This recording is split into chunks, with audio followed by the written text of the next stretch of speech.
और जब equilibrium attain हो जाएगा स्टूडेंट्स, उसके बाद भी मूवमेंट होगी लेकिन इक्वल।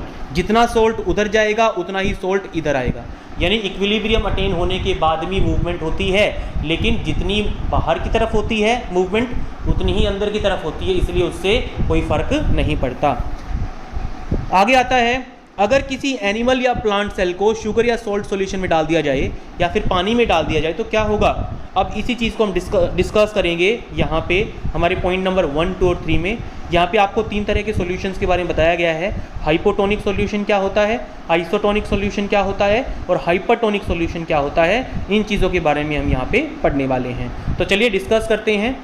अगर आप किसी सेल को, if the medium surrounding the cell has a high water concentration then the cell, अगर सेल के बाहर वाटर की कंसंट्रेशन ज़्यादा है और सेल के अंदर वाटर की कंसंट्रेशन कम है, तो इस तरह के सॉल्यूशन को कहा जाएगा हाइपोटोनिक सॉल्यूशन। और यहाँ पे जो वाटर है वो सेल के अंदर एंटर करेगा। क्यों एंटर करेगा? क्योंकि बाहर पानी ज़्यादा है और सेल के अंदर पानी कम है, तो water will move from outside to inside, और जो सेल है वो क्या हो जाएगा, स्वेल हो जाएगा। ठीक है, सेल विल स्टार्ट स्वेलिंग। इस प्रोसेस को कहा जाता है, एक तरह का ओस्मोसिस है।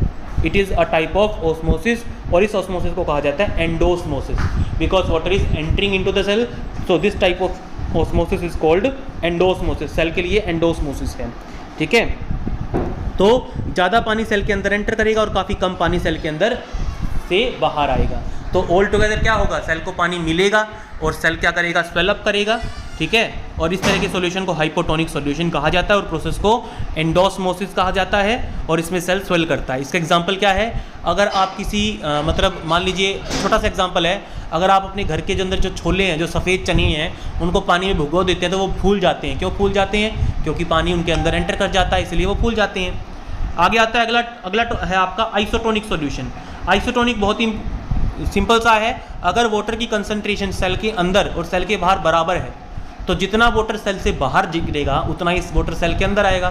सो there will be no change in the shape of cell. Osmosis हो रही है, यहाँ पे इक्विलिब्रियम है ऑलरेडी, लेकिन फिर भी मूवमेंट होगी। ध्यान रखें आप इस बात का, मूवमेंट होगी लेकिन इक्वल होगी। जितना पानी सेल से बाहर निकलेगा उतना ही पानी सेल के अंदर आएगा, तो there will be no net movement, net movement zero होगी। ठीक है, ये होगा आपका आइसोटोनिक सॉल्यूशन के केस में, सेल का साइज सेम रहेगा।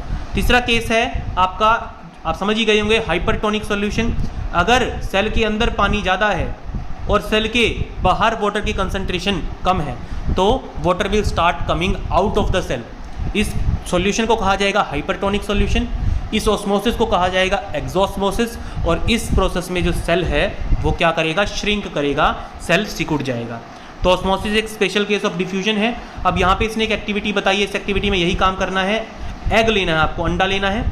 सबसे पहले एग को हाइड्रोक्लोरिक एसिड में डालना है, ताकि एग के ऊपर का जो शेल है, जो एग शेल है, हाइड्रोक्लोरिक एसिड के अंदर जो डाला गया है, जब डाला गया है तो सेल के एग के ऊपर का शेल, SHELL शेल की बात कर रहा हूँ स्टूडेंट्स, में शेल की बात कर रहा हूँ। ये शेल जो है कैल्शियम कार्बोनेट का बना हुआ है और ये हाइड्रोक्लोरिक एसिड में डिजोल्व हो जाएगा।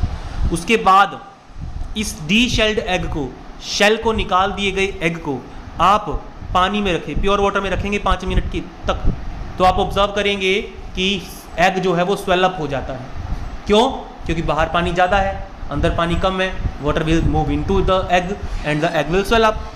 दूसरे केस में आप डी शेल्ड एग को concentrated salt solution, concentrated salt solution का मतलब पानी के अंदर इतना नमक घोल दिया गया है कि और ज़्यादा नहीं घोला जा सकता। कंसंट्रेटेड और सैचुरेटेड 2 तरह के सॉल्यूशन होते हैं। ये कंसंट्रेटेड सॉल्यूशन है, यानी बहुत ज़्यादा नमक घोले गए पानी में हमने डी शेल्ड एग को रख दिया है।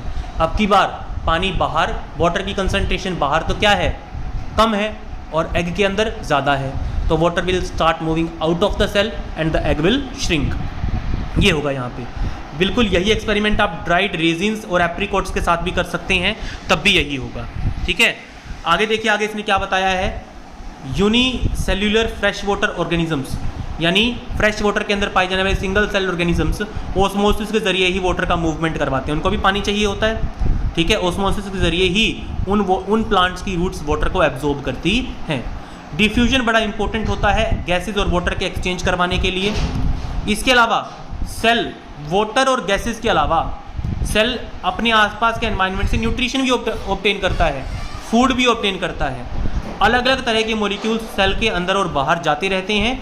इस तरह के ट्रांसपोर्ट के लिए एनर्जी की ज़रूरत होती है, उसको कहा जाता है एक्टिव ट्रांसपोर्ट। आप सुनिए ध्यान से, वाटर का मूवमेंट जब होता है किसी भी सेल के अंदर या बाहर, गैसेस का मूवमेंट जब होता है सेल के इन एंड आउट, तो उस काम को एनर्जी की ज़रूरत नहीं पड़ती, वो अपने आप हो जाता है डिफ्यूजन और ऑस्मोसिस प्रोसेस के ज़रिए। लेकिन जब सेल बाकी मॉलिक्यूल्स को, जैसे कि फूड को अपने अंदर लेता है, तो उसके लिए उसको एनर्जी खर्च करनी पड़ती है, इसीलिए उस ट्रांसपोर्ट को कहा जाता है एक्टिव ट्रांसपोर्ट। और वाटर और गैसेस का जो मूवमेंट है उसको कहा जाएगा पैसिव ट्रांसपोर्ट। प्लाज्मा मेम्ब्रेन जो होती है स्टूडेंट्स, वो फ्लेक्सिबल एंड लचीली होती है, लिपिड्स और प्रोटीन्स की बनी होती है, ठीक है। लेकिन प्लाज्मा मेम्ब्रेन को देखने के लिए हमें पावरफुल इलेक्ट्रॉन माइक्रोस्कोप की ज़रूरत पड़ती है, वरना वो अच्छे से नज़र नहीं आती। कुछ ऑर्गेनिजम्स जो हैं, कुछ सेल्स जो हैं, प्लाज्मा मेम्ब्रेन की फ्लेक्सिबिलिटी का फ़ायदा उठा के खाने को निगलने में उसकी हेल्प लेते हैं, ठीक है। इस तरह की प्रोसेस को कहा जाता है एंडोसाइटोसिस, और अमीबा इसका एग्जाम्पल है। अमीबा की outer membrane, plasma membrane highly flexible होती है, मैंने पहले भी आपको बताया, और इसकी हेल्प से वो फूड को ऑब्टेन करता है बाहर से, अपनी प्लाज्मा मेम्ब्रेन की हेल्प से फॉल्स फिंगर्स बनाता है जिनको सूडोपोडिया कहा जाता है, और खाने को एंगल्फ कर लेता है। इस प्रोसेस को कहा जाता है एंडोसाइटोसिस। आगे आता है आपका सेल वॉल के बारे में, ध्यान से समझिएगा। प्लांट सेल्स के पास प्लाज्मा मेम्ब्रेन के बाहर की तरफ एक और रिजिड आउटर कवरिंग होती है जिसको सेल वॉल कहा जाता है। स्टूडेंट्स, ये जो कवरिंग होती है ये प्लांट सेल्स में, बैक्टीरिया में और कुछ फंगस में भी पाई जाती है। यहाँ सेल वॉल का मटेरियल अलग अलग होता है, लेकिन होती ज़रूर है। सेल वॉल जो होता है वो प्लाज्मा मेम्ब्रेन के बाहर होता है। सेल वॉल, प्लांट्स के अंदर का जो सेल वॉल होता है वो सेल्यूलोज का बना होता है मेनली, ध्यान रखिए आप। प्लांट सेल्स के अंदर का जो सेल वॉल होता है वो एक तरह की कार्बोहाइड्रेट सेल्यूलोज से बना होता है।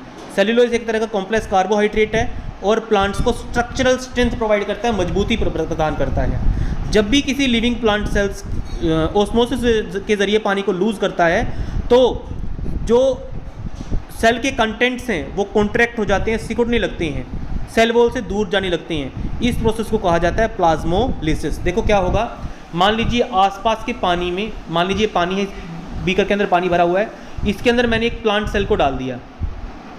पहले तो पहले तो मान लीजिए इसका प्लाज्मा मेम्ब्रेन इतना बड़ा था, उसके बाद क्या होगा, पानी में डाल दिया या फिर किसी ऐसी चीज़ में डाल दिया।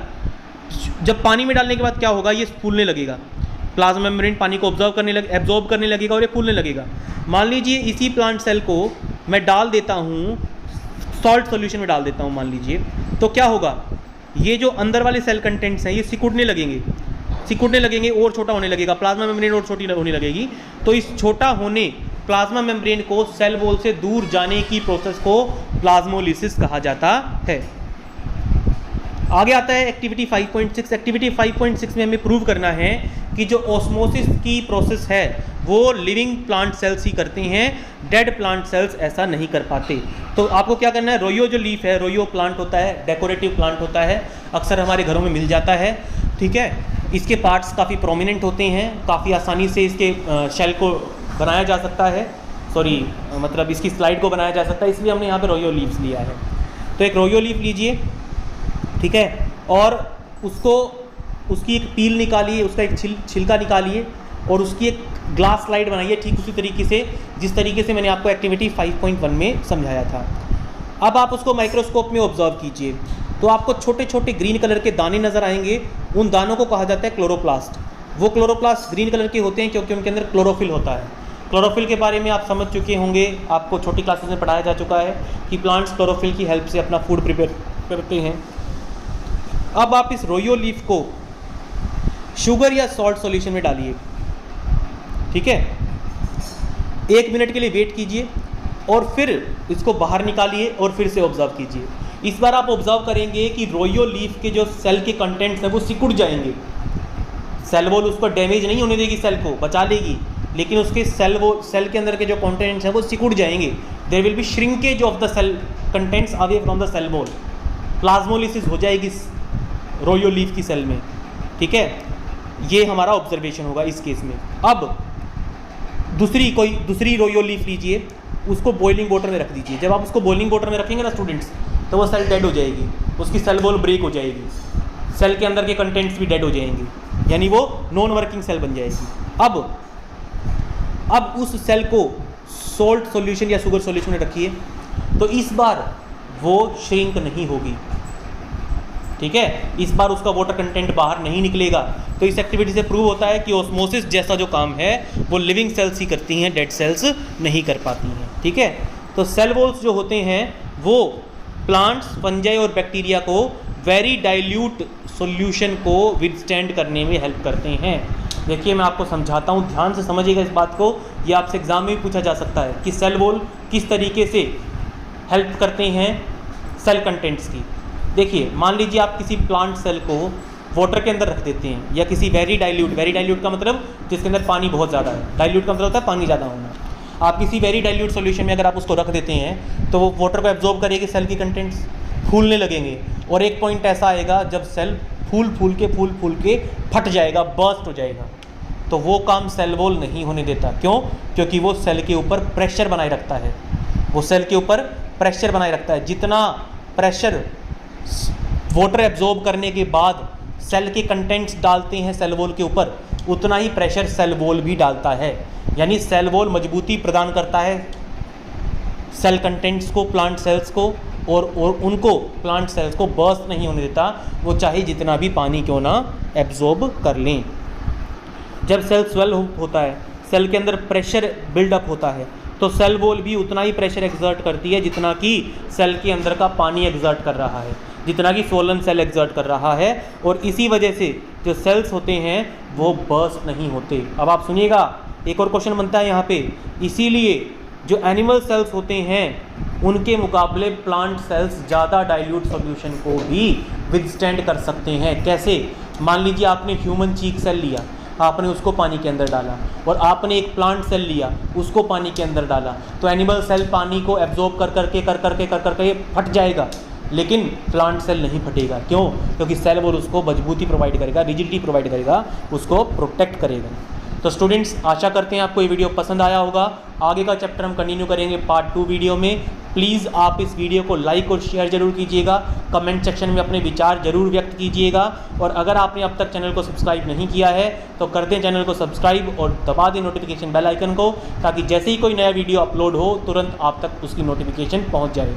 इसके अलावा स्टूडेंट्स, अलग अलग चैप्टर के, अलग अलग सब्जेक्ट्स के, अलग अलग चैप्टर की एक्सप्लेनेशंस के ऊपर हम वीडियो बना रहे हैं, और वो जल्दी ही इस वीडियो के डिस्क्रिप्शन में डाल दिए जाएंगे। तो वीडियो का डिस्क्रिप्शन आप ज़रूर से ज़रूर चेक करें।